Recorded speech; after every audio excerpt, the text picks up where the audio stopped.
Today I will be answering 7 of your questions about beer and homebrewing. Nice, let's kick it.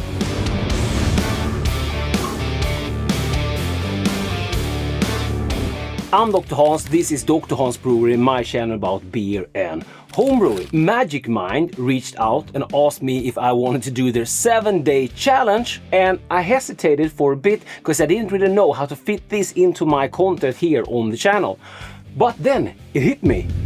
7-day challenge, 7 of your questions, and I will be recording this over an entire week. So answering one question at a time for each day I'm recording, and recording content for 7 days, 8 days with today straight. Yeah, that's quite a task. And this is when the Magic Mind comes in. So this is not your ordinary energy drink. This is supposed to build up over time and not just like a quick rush. So that's why I have this 7-day challenge to see if I can feel any of the promises, differences at the end of the week or during the week, as we will be recording one question at a day. So the Magic Mind promises you to reduce your stress, give you steady, calm energy, give you focus and clarity. I might need some of that. And as I said, the benefits will build up over time. Challenge accepted. 7 days of Magic Mind and 7 of your questions answered during an entire week. Let's jump to day number 1 and question number 1. This is chewy, by the way. Hit it.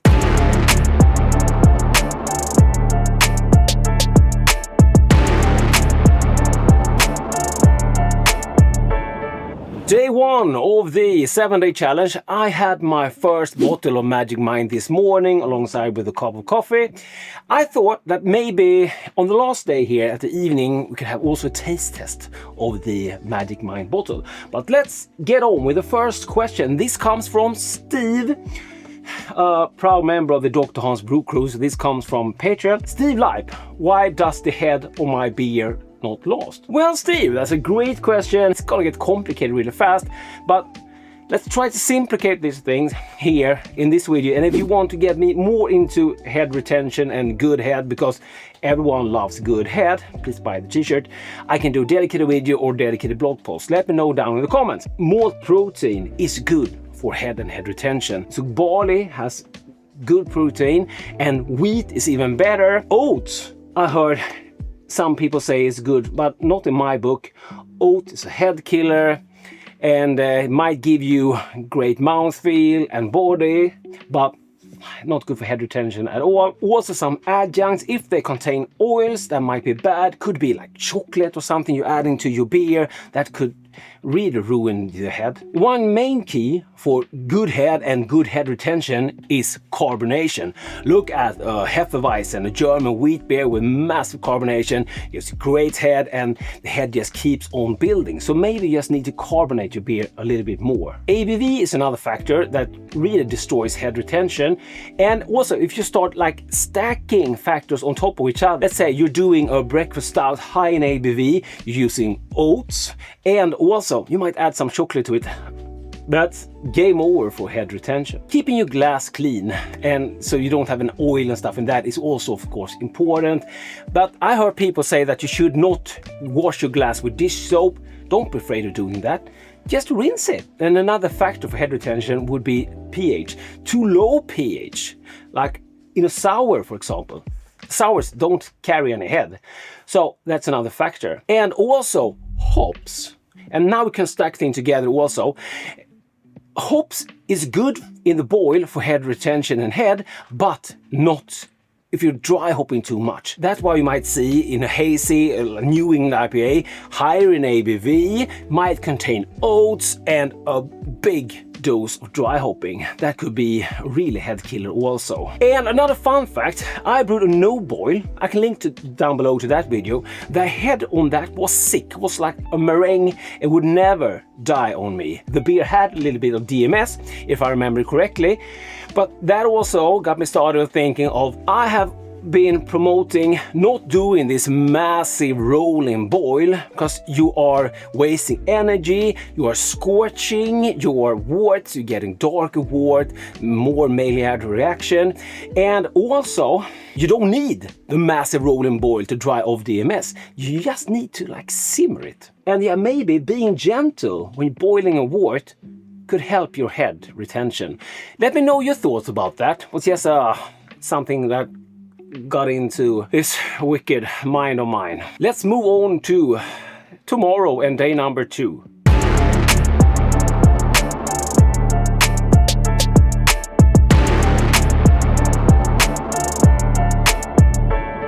Day 2 of the 7-day challenge. I had my second bottle of Magic Mind this morning, and it's already becoming like a sweet routine for the morning. It feels almost like the Christmas calendar as we're doing this in December. Today's questions come from Lekan. Probably destroying your name, sorry about that. What would you say should be the highest temperature when fermenting under pressure? That's quite an interesting question, Lekan. As you ferment under pressure, you can push things a little bit higher, but it's very yeast dependent, if we say it that way.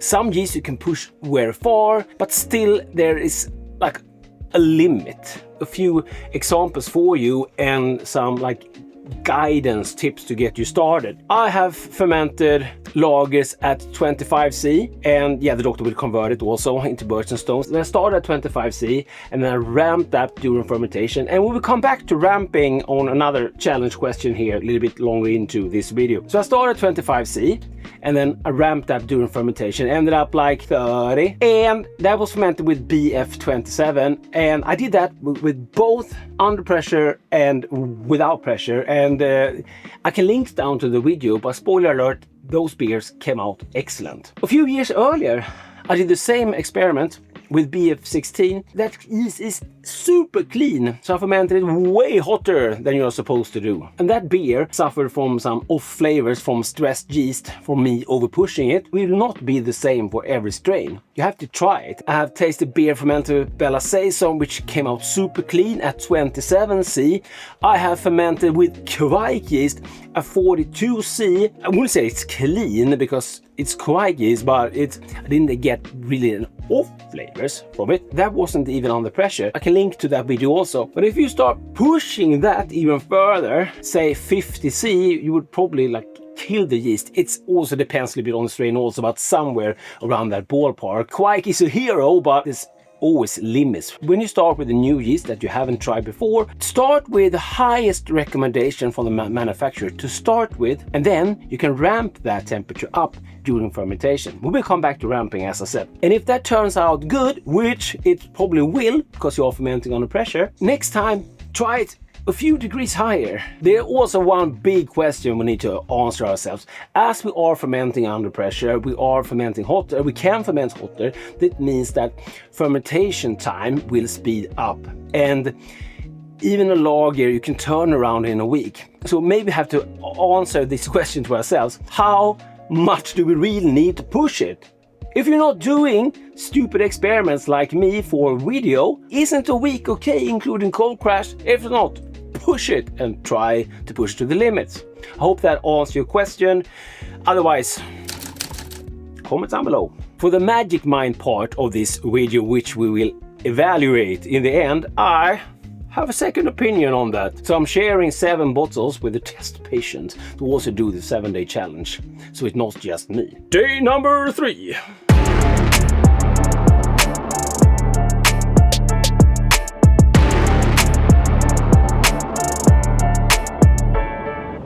Day 3, yes, I had to count them, of the 7-day challenge. I had my 3rd bottle of Magic Mind this morning. Kind of like the routine, having something to look forward to every morning, just like this Christmas calendar, which we're also doing after this. I was thinking to myself this week, I have a full-time job, I have 2 late nights this week, at least, not late nights, but I work extra hours, and also recording this 7-day challenge. I'm also, on top of that, recording the Brew Crew calendar every day. And I still feel a lot of energy. I don't know if it had to do with anything of the Magic Mind, but I'm just saying that this is an extra triple times workload this week, and the puppy is the one who's tired. Today's question comes from Simon, and it's basically, does gear matter question.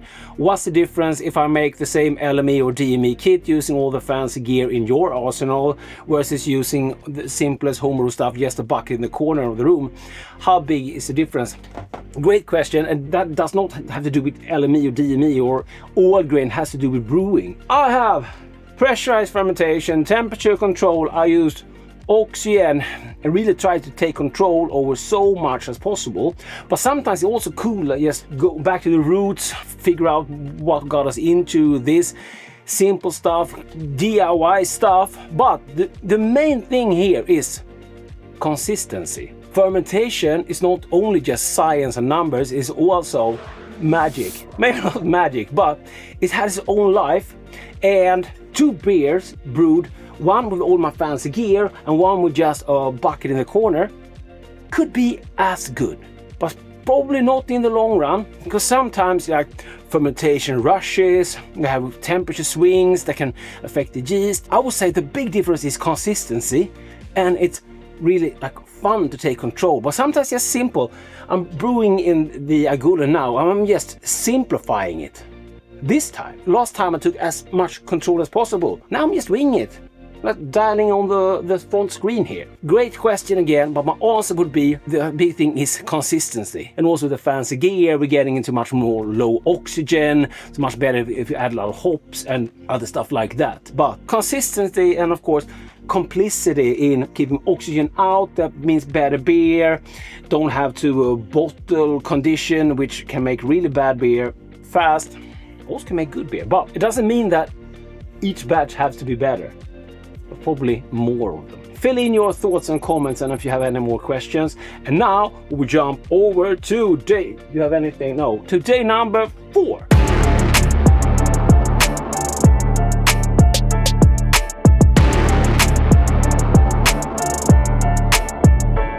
Day number 4 of the Magic Mind 7-day challenge. I have my 4th bottle this morning. I have been working overtime at work. We're back in the shed, me and Chewy, for the 4th question. We are recording the Brew Crew calendar also of this. Today's question comes from First People Government. He commented on a clear beer with gelatin video. Link down below to the video and all the other videos that this question comes from, of course. Do you know the science behind why gelatin clears the beer? Well, gelatin has positively charged proteins in it. In the beer, they react with negatively charged particles that float around, like yeast, proteins, haze compounds, and they clump together, called flock, and becomes much heavier and drops out of suspension way fast. It's always, speaking of magic, always like magic. Clears beer super fast. Don't feel any that it changes the flavor or the color. There's certain cases when you have like unfermented starches sometimes, and also it could be certain hop oils that it might don't react with that fine, but it's always acts like a fining agent and clear your beer faster, even though in rare cases it can leave slight haze. The only problem could be that your beer might not be vegan friendly anymore, but if that is a plus or minus, that's up to you today. Let me hear down in the comments. I hope that answered your question, First People Government. I'm ready to bail today. I need to record the calendar. See you tomorrow. It will be the same day, but day number 5.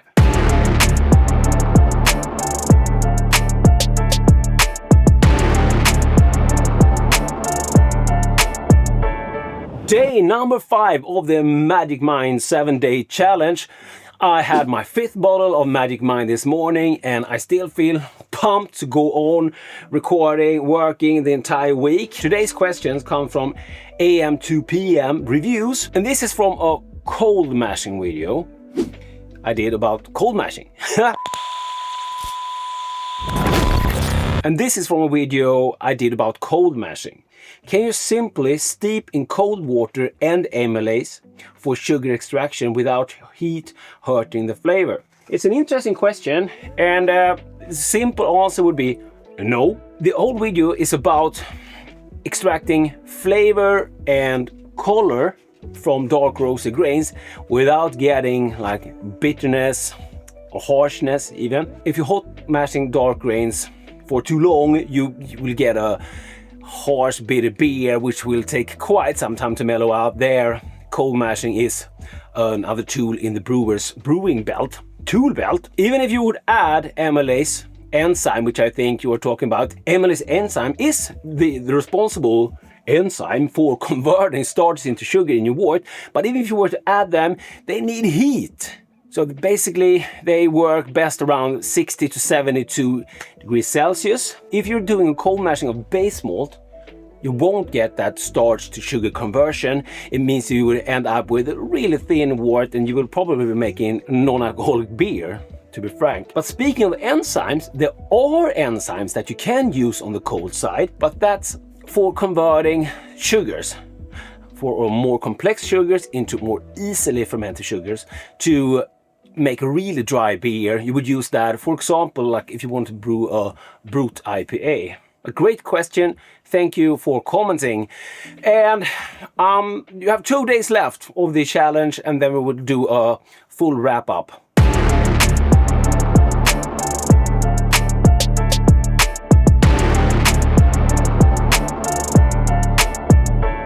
Day number 6 of the Magic Mind 7-day challenge. I had my 6th bottle this morning and I'm still feeling pumped and focused. And today we have a question from the brew crew. Steve again, back with another question. Could you give an example of the ramping temperatures and pressure of both ale and lager yeast? How many days at a start temperature and pressure, and then what you ramp up to? Pressure-wise, pressure is not super important, but if you want a full carbonated beer, you will set your pressure, at least aim for your pressure to end at the final temperature, not the cold crash temperature, the final hot temperature. That's the pressure you will set at, and for that you will use my ultimate CO2 calculator. Highly appreciated in the homebrewing community. You'll find on my webpage, drhansbrewery.com. Temperature-wise, let's say you're brewing an ale. Doesn't matter really if you're under pressure or not. I will have the same approach to it. You will have first like a stall, do like at least 2 minutes, 2 days. I don't like to measure fermentation in days, but it's the easiest way to because we have to make some sort of example here for Steve. 2 days of active fermentation, and you hold it at that temperature that you want to start it at. The important thing here is in the beginning, the yeast are multiplying, and it's in that phase that you get those like ester productions. Most of the flavors comes from that. So you want to really control that temperature. After that stage is done and we're going into active fermentation and the yeast has started to consume the sugars, you can help the yeast out by ramping the temperature up. And also help the yeast clean up after itself. So if you're holding at 8°C for 2 days, if you're doing ale, you can do the same. If you're fermenting hot lagers, it will be the same. We'll get back to cold lagers in a little bit. So 8°C for 2 days. Then you can ramp it up. I do like a half a degree for each 12th hour, or you could do 1 degree a day. 18°C for 2 days, 19°C for 1 day, 20°C for 1 day, 21°C for 1 day. Then you could crank it if you want, 23, and let it sit for 2 days. It should be done by then. And if you're fermenting under pressure, you might even ferment hotter.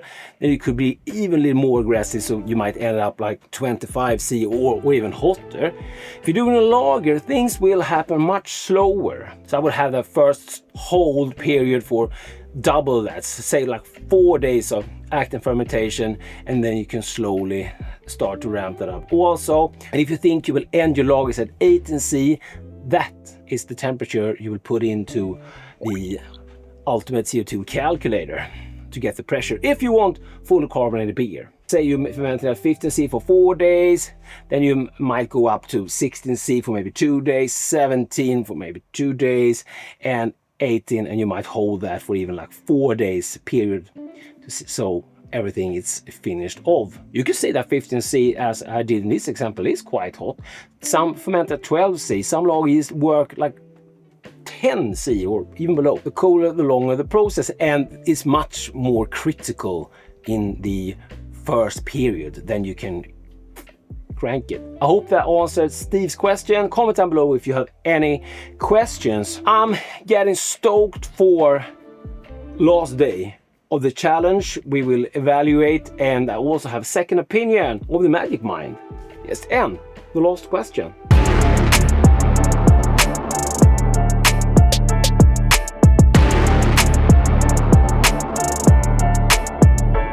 Last day of the 7-day Magic Mind Challenge. Chewy and the doctor back in the shed to answer the last question. I have my 7th bottle of Magic Mind this morning and feeling pumped to answer today's question. It's from the Brew Crew and it's from Colin Roberts. And the question is, which is a really interesting question because I wanted to do a video about this, so I'm glad we're getting this out. Is the Shake N Brew appropriate for doing yeast starters? And what is the Shake N Brew? The Shake N Brew is a one-vessel brewing method where you brew, ferment and serve from the same stainless keg and is fermented under pressure, as is invented by the good doctor, and I'm into pressurized fermentation. If you look at normal starter, it always has been wasteful, and I have been preaching to always taste your starter. I even put it on a t-shirt at my merch store. Please go and buy it. Tasting a starter is your last defense of that you're putting something good into your wort. So always taste your starter. And Shake N Brew is like taking this to the next level. When I make normal starters, I decant most of that oxidized beer to just get the yeast. I know some of you pour all of it into your fermenter, but you are putting an under par liquid beer actually into that wort. So I like to decant.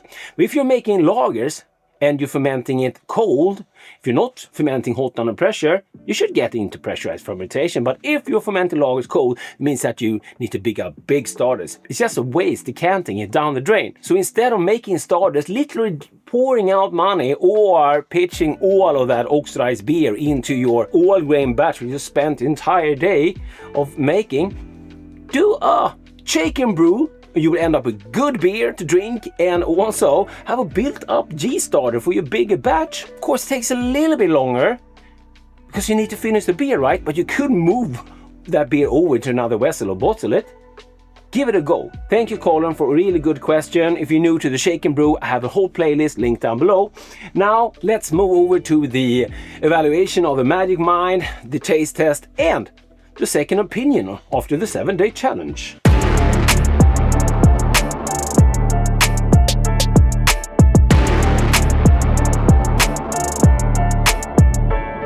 Cheers.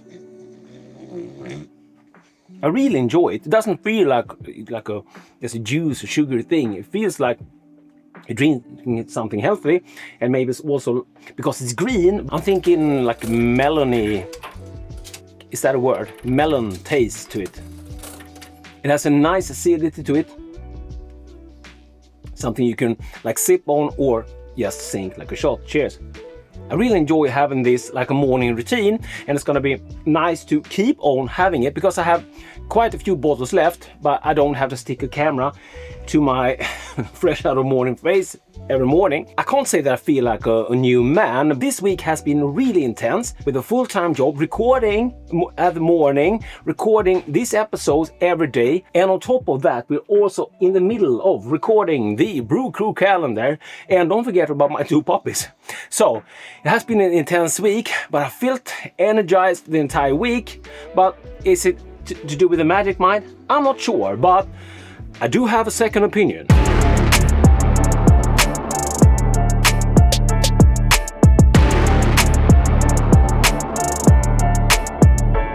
So I also, under threat, made my girlfriend take the 7-day Magic Mind challenge because they sent a bunch of bottles and I would like her opinion on it. This is her feedback after translating into English and shorting it a little bit down. I have been drinking Magic Mind for 7 days. Sorry, just kidding. I have been drinking I've been drinking Magic Mind for 7 days, and I'm impressed by the results. The biggest change I've noticed is how much easier it is to get up in the morning. Normally, I'd feel heavy and sometimes wake up with a headache, but that's completely disappeared. The small bottles are perfect for my routine, and I look forward to continuing with them. What you didn't write in the feedback is that you actually begged me to ask Magic Mind to send more bottles. That might say something. If you want to give the Magic Mind a go, I can definitely recommend it because I like having the bottles as a morning routine. I have a link and a code which give you a discount. So check that out. A big shout out to Magic Mind for sponsoring the video and to all of you who contributed with the questions. And you comment and like on the video. Chewy, anything you want to add? No.